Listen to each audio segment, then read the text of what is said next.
In Houston, there has been an ongoing battle for an existing anti-discrimination ordinance. Apparently a year ago, the city council had passed a measure. I guess it was made basically in May. It was an anti-discrimination ordinance that basically said you could not have bias in housing, employment, city contracting, and business services for 15 protected classes, including race, age, sexual orientation, and gender identity.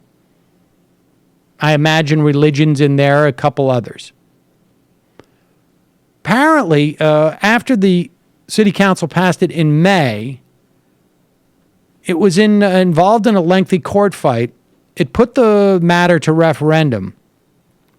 Opponents said the measure would allow men claiming to be women to enter women's bathrooms and presumably inflict harm.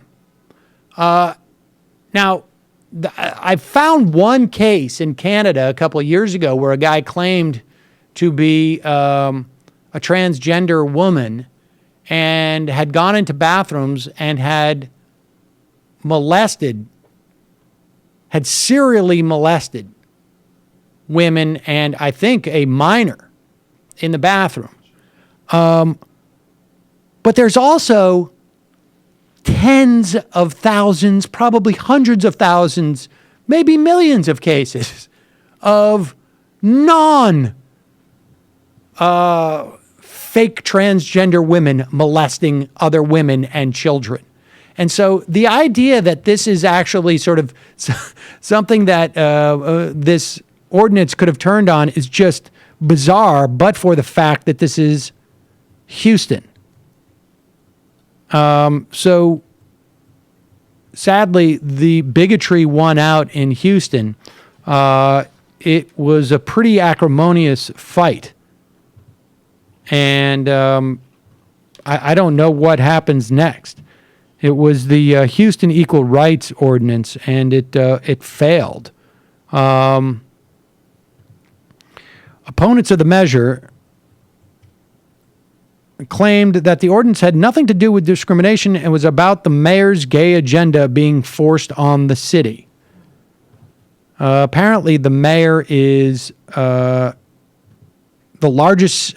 She is Houston is the largest city in the United States to elect an openly gay mayor back in 2009 when she won. Apparently, she's been very slow in pushing that gay agenda. I don't know what's going on. Maybe is that why everybody in Houston wears cowboy hats, because the gay agenda has been successful? How dare you? Is that what the cowboy hats is about? Oh, I was wondering mocking about their heritage, Sam. It's disgusting. But that's what it always is. I mean, this is Chris Christie didn't say exactly the same thing, but when he refused to revise, I think it was driver licenses laws to reflect transgender people, he talked about random anecdotes.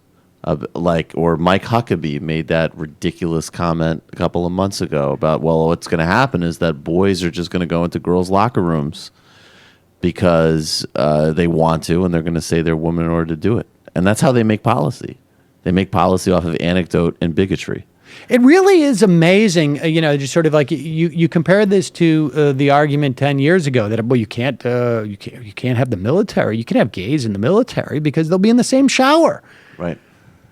Apparently, the idea is that men are all pathological, and if they're gay or they're straight, they're and the only time this molestation happens is when it involves actually non-discrimination against someone because of their sexual orientation or because of their sexual identity, their gender identity. Apparently, this doesn't happen at any other time. I mean, no, in fact, besides that, it's actually vastly exaggerated and mostly a lie. And yes, and we should also say, maybe it's time to outlaw priests, right? I mean, honestly, if that's what we're really concerned about, why are we messing around and fiddling at the edges over this stuff? Well, fiddling at the edges is what we don't want. Exactly. Yeah. God, Sam. Stay on point.